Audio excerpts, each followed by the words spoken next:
Hola a todos.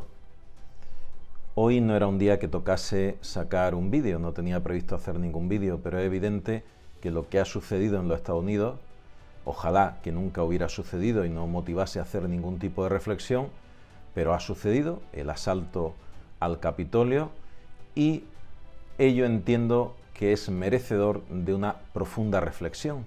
Al menos a mí me pide la situación hacer una reflexión y compartirla con vosotros. Lo que ha sucedido hoy en una de las democracias, la madre de todas las democracias, merece una atención que debe ser cuidadosamente analizada. Si algo hemos aprendido en la pandemia es que lo que nos afecta a unos le repercute a todos, y lo que afecta a los demás también nos repercute a nosotros. El asalto al Capitolio ha sido un hecho lamentable, a la par que histórico. Se estudiará en los textos de historia en el futuro, tanto para los Estados Unidos como para el resto del mundo, no solo para los Estados Unidos. Como bien sabéis, en el día de ayer, un enjambre de seguidores de Donald Trump entraron en el Capitolio de Washington para intentar evitar que se emitiera la votación en cuanto a la confirmación de la elección presidencial de las recientes elecciones y controvertidas elecciones americanas. El resultado, un acto violento, vergonzoso y profundamente triste para los 2 siglos de democracia de los Estados Unidos.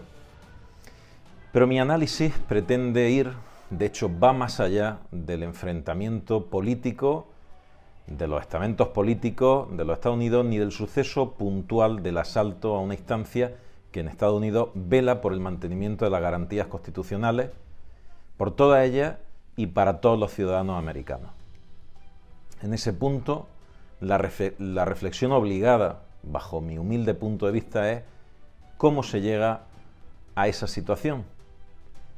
A un lugar sin retorno donde se asalta un símbolo histórico del pueblo estadounidense, convencidos los que lo hacen de que se defiende la integridad de la nación frente a un eventual fraude electoral reivindicado de esa manera por Donald Trump. ¿Cómo uno se desplaza cientos o miles de kilómetros, se arma hasta los dientes y se prepara para un asalto al margen de la ley establecida en ese momento en pos de defender la propia ley?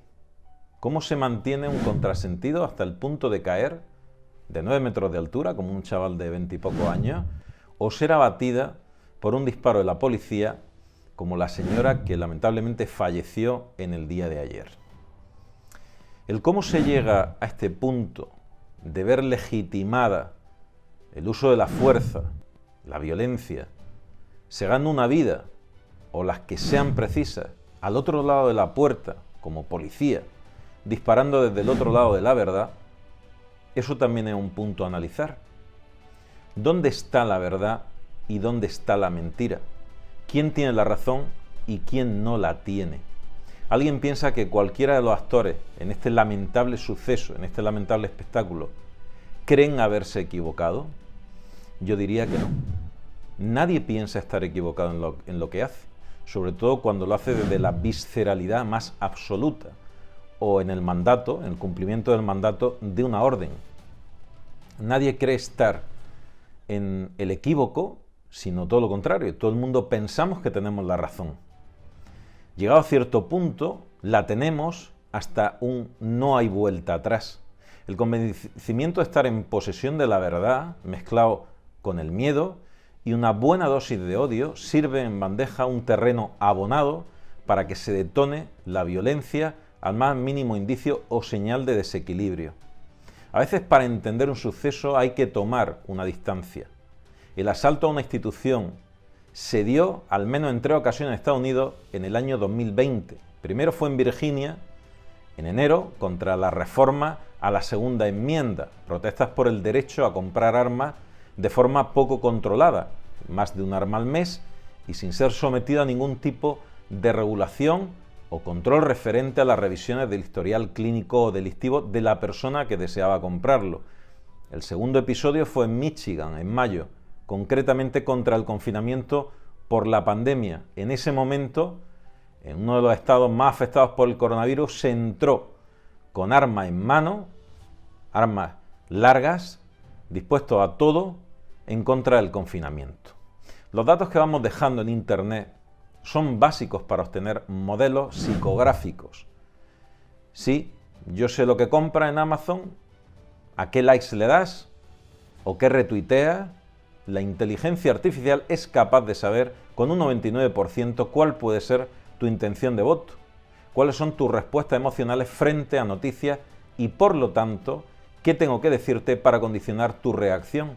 Sé exactamente con esos datos cómo ponerte en la situación precisa que yo deseo, dónde dirigir tu respuesta y dónde llevar tus creencias.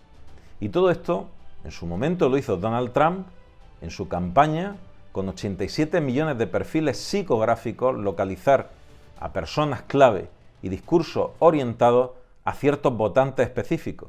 ¿Y cómo lo hizo Donald Trump?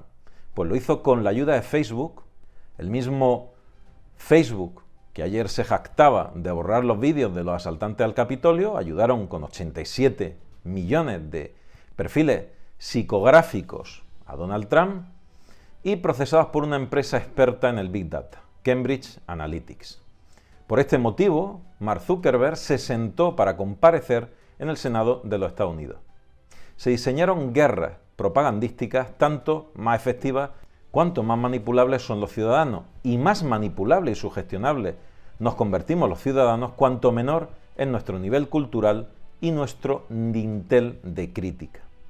Entendiendo por dintel crítico ser reflexivo y menos reactivo, más mental y menos visceral, frente a cualquier tipo de situación o noticia. ¿Cuándo puedo aumentar el nivel de reactividad, sugestionabilidad y por lo tanto manipulación de la sociedad? Pues para ello necesito tres cosas, tres elementos fundamentales. Saber primero qué cosas motivan a la persona para hacer un posicionamiento en contra de exactamente esas motivaciones. Si eres de derecha, te bombardearé con noticias negativas de izquierdas, que te posicionen en una emoción y que te reafirme en tu posición, aumentando la posibilidad de movilización en contra de esa idea que quiero machacar. Sé lo que quieres creer, sé lo que te mueve desde la entraña y el resto es muy fácil. Recurro a noticias que amplifiquen eso en ti, que son noticias donde se da sobre todo el miedo y el odio. Exactamente el mismo proceso si eres de izquierda. Haré exactamente lo mismo, pero en sentido contrario. Y me da igual si mi objetivo está por encima del gobierno, que sea de derecha o de izquierda, moveré a la población en el sentido que yo desee si controlo los medios de comunicación y las fuentes que me dan los datos, sobre todo aquellas que derivan de redes sociales y de nuestra actividad en Internet. Para que todo sea más efectivo, lo único que tengo que hacer es generar un fango de noticias falsas en medio de medias verdades y hacerlo de forma masiva, progresiva, midiendo mediante el Big Data y la inteligencia artificial el rastreo de esas reacciones en Internet para agudizar la efectividad de cada una de las respuestas de los ciudadanos. Esto surgió como fake news en un pequeño pueblecito de Macedonia. Un grupo de chavales empezaron a crear fake news para atacar a Hillary Clinton y a Donald Trump. Se decantaron por Hillary Clinton porque ganaban más dinero que yendo contra Donald Trump. Pongo un ejemplo de lo que pasó en una de esas fake news, en señalar por parte de este grupo, de un grupo de chavales, la falsa idea de que un miembro del equipo demócrata de Hillary Clinton estaba detrás, comandando una red de pedastria que tenía su sede en una pizzería. El resultado fue que una persona con cierta alteración mental cogió un arma, se dirigió a la pizzería y comenzó a disparar. Por suerte no mató a nadie porque disparó al aire, pero todo se podía haber convertido en una verdadera desgracia. Y no son solo los Estados Unidos los que sufren el azote de las fake news y la manipulación de los partidos políticos. Son intereses poderosos que subvencionan estas campañas de desinformación. Da igual que sea la independencia de una región, el Brexit o cualquier otra posición política. Depende de la potencia económica como para crear una verdad polimorfa con un conglomerado de mentiras basada en el miedo y la desinformación. Y todo ello en un océano de ignorancia y abulia, un hastío, mezcla de desinterés y aburrimiento, siendo el ciudadano un convidado de piedra en una lucha que le queda a priori muy lejana, la de los partidos políticos. Estamos realmente indefensos ante la manipulación, somos totalmente dependientes de móviles, redes sociales, tarjetas de crédito, tablets y ordenadores personales. Ello nos deja totalmente desnudos en cuanto a la privacidad y protección de lo que somos, de lo que pensamos, de lo que creemos, de lo que anhelamos y sobre todo de lo que tememos y odiamos. Si a todo esto le sumamos una disposición, en el caso de los Estados Unidos, como una segunda enmienda que otorga al ciudadano americano, la posibilidad de ir armado, todo ello, las fake news, el miedo, el odio y una pandemia que ha generado un estrés social añadido, el caldo de cultivo perfecto para que un político mandando ciertas señales sobre un grupo de personas muy centrado en una idea muy concreta y extremistas, cometan un atentado como el asalto al Capitolio, un casi golpe de Estado o cualquier otro acto delictivo. Solo el freno de la educación y el libre pensamiento, el civismo, es lo que puede frenar esa manipulación. Llama poderosamente la atención, al menos a mí me llama poderosamente la atención, cosas como la mezcla de símbolos. Un señor con un gorro de piel y unos cuernos de búfalo, banderas confederadas con la bandera americana, y eso mezclado con una cruz cristiana junto a las banderas. También banderas de la campaña de Donald Trump. Todo esto da muchísima información respecto a lo sucedido. Los símbolos se han desvirtuado y se han tergiversado, mezclado y se han cambiado en cuanto a su significado de forma deliberada. El símbolo, sea el que sea, tiene un poder descomunal, porque asienta directamente en el inconsciente personal y el colectivo. Es un portador de una verdad tan antigua como la propia humanidad. Es un lenguaje universal. El poder se apodera y se empodera, valga la redundancia, con símbolos, casi siempre secuestrados de otra ideología, cambiando obviamente su significado original. Como lección, como reflexión o quizá como deseo, pensemos que el miedo y el odio son un motor poderoso para la manipulación de masas. La sobreexposición a noticias sin un criterio reflexivo y poco apasionado es un peligro a la hora de forjarnos una opinión sobre cualquier tema. La violencia nunca es el camino y si se convierte en una opción, algo ha fallado en todo el proceso hasta llegar a ese punto.